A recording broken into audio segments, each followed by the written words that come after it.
नाशिकमध्ये नेहमी शिवसेनेसाठी चांगलं वातावरण जे आहे पाहायला मिळतं. याची प्रचिती जी आहे ती तुम्हाला आताच झालेल्या नगरपालिकेच्या निवडणुकीमध्ये पाहायला मिळाली असेल की 11 मधून 5 नगरपालिकेवरती जे आहे शिवसेनेचा भगवा जो आहे हा डौलाने फडकलेला आहे. 5 नगरपालिकेवरती शिवसेनेची सत्ता जी आहे स्थापन झालेली आहे आणि आता नाशिक महानगरपालिकेवरती देखील शिवसेनेचा भगवा जो आहे हा 100% जो आहे येणाऱ्या या निवडणुकीमध्ये फडकेल. मला वाटतं या नाशिककरांनी नेहमी शिवसेनेला भरभरून प्रेम आशीर्वाद दिलेला आहे. याच्या अगोदर देखील 30 ते 35 नगरसेवक जे आहे शिवसेनेचे निवडून जे आहे नाशिक महानगरपालिकेमध्ये आलेले आहेत आणि आता तर शिवसेना आणि राष्ट्रवादी काँग्रेस जे आहेत एकत्र येऊन या ठिकाणी इलेक्शन जे आहेत निवडणुका लढते आणि मला वाटतं मोठं यश या नाशिकमध्ये मिळेल. नगरपालिकेमध्ये जसं यश मिळालं तसंच त्याच्यापेक्षा जास्त यश जे आहे हे माननीय उपमुख्यमंत्री मुख्य नेते एकनाथजी शिंदे साहेबांच्या नेतृत्वाखाली या नाशिक महानगरपालिकेमध्ये 100% मिळेल. भाजपने नाशिकमध्ये 100+ नारा दिलेला आहे. आपला काही विशेष नारा असणार आहे का 100+? आम्ही कुठल्या आकड्याच्या गणितामध्ये जात नाही. मला वाटतं नाशिक महानगरपालिकेमध्ये शिवसेनेची सत्ता जी आहे ही 100% या ठिकाणी येणार आहे आणि शिवसेनेचाच महापौर जो आहे तो या नाशिक महानगरपालिकेमध्ये बसेल. आपला महत्वाचा मुद्दा कोणता राहणार आहे निवडणुकीमध्ये?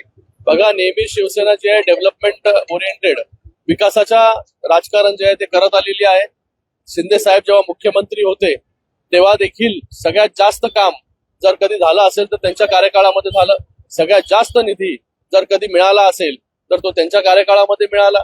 3 वर्षाच्या कालावधीमध्ये 2.5-3 वर्षाच्या कालावधीमध्ये पूर्ण महाराष्ट्रामध्ये इतक्या मोठ्या प्रमाणामध्ये नवीन नवीन योजना आणण्याचं काम जे आहे शिंदे साहेबांच्या नेतृत्वाखाली झालं. मॅक्सिमम पॉलिसी अमेंडमेंट्स करण्याचं काम हे शिंदे साहेबांच्या नेतृत्वाखाली झालं. मोठ्या प्रमाणामध्ये नाशिकमध्ये निधी आणण्याचं काम जे आहे आज दादा भुसे साहेब आहेत, या ठिकाणी कांदे साहेब आहेत, या ठिकाणी गोडसे साहेब आहेत.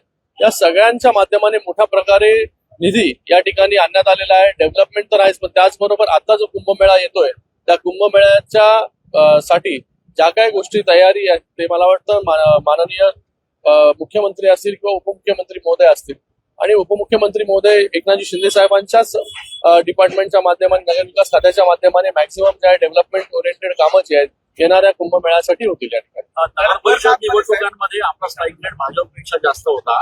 या निवडणुकांची अपेक्षा काय? तेच तुम्हाला म्हणालो, नगरपालिकेच्या निवडणुकीमध्ये सर्वात चांगला स्ट्राईक रेट हा शिवसेनेचा राहिलेला आहे.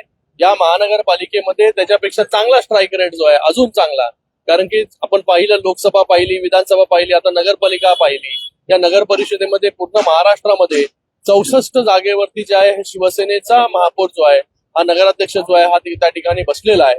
कोणी अपेक्षा केली नव्हती की 64 ठिकाणी जे आहे शिवसेना त्या ठिकाणी नगराध्यक्ष बसवेल, पण लोकांचा प्रेम, लोकांचा आशीर्वाद आणि त्याचबरोबर शिंदे साहेबांवरती असणारं प्रेम जे आहे पूर्ण महाराष्ट्रामध्ये आज फक्त शहरापुरता मर्यादित नाहीये शिवसेना. आज शिवसेना जी आहे घराघरामध्ये ग्रामीण भागापर्यंत पोहोचलेली आहे आणि ज्या ठिकाणी शिवसेनेची ताकद नव्हती त्या ठिकाणी देखील शिवसेनेचे नगराध्यक्ष जे आहेत ते त्या ठिकाणी बसलेले आहेत. तर मला वाटतं या निवडणुकीमध्ये आतापर्यंत जेवढं यश मिळालं त्याच्यापेक्षा मोठं यश जे आहे हे या महानगरपालिकेच्या निवडणुकीमध्ये भाजपने काँग्रेस सोबत युती केलेली आहे. काय घडतं? बघा, मला वाटतं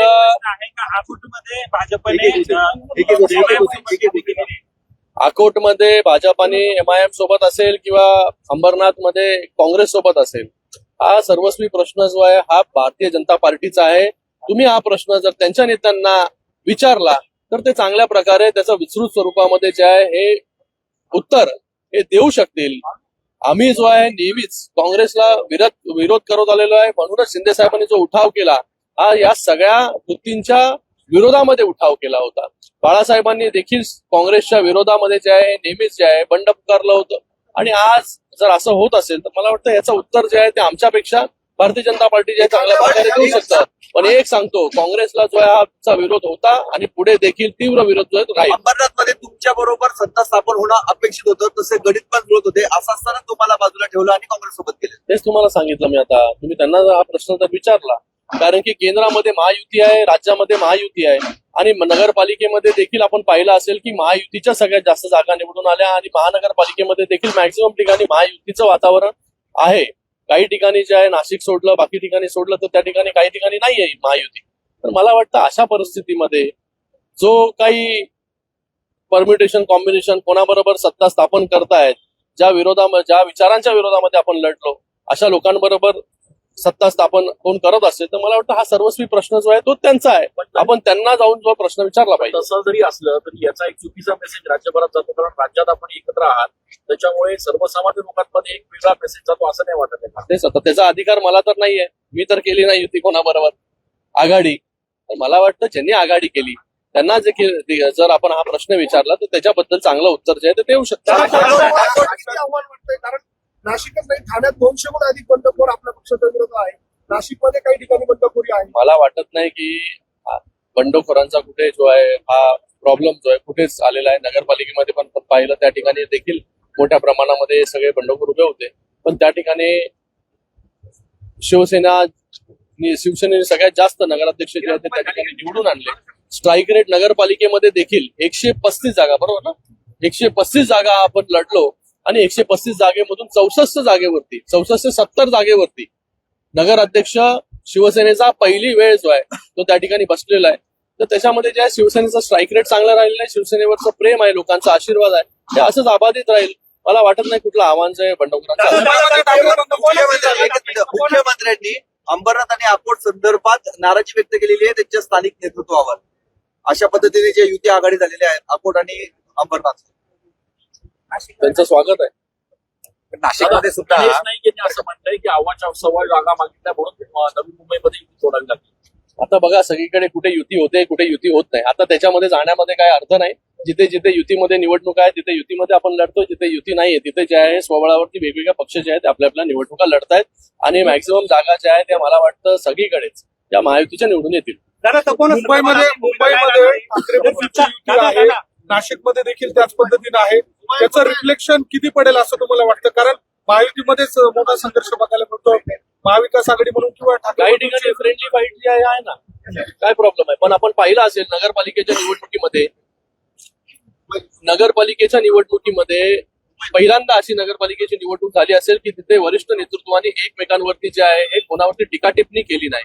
ही आचारसंहिता जी आहे ती पाळण्याचं काम केलं आणि अशा परिस्थितीमध्ये युतीच्या जागा महायुतीच्या जागा जरी वेगवेगळे लढलो तरी महायुतीचं सगळं जर आपण एकत्र केलं तर महायुतीचं वर्चस्व जे आहे महाराष्ट्रामध्ये राहिलेलं आहे. जर शिवसेनेची सत्ता आली तर आपण तपोवन वाचवणार आहात, काय भूमिका तपोवन राहणार? बरोबर सगळे लोकच आहेत.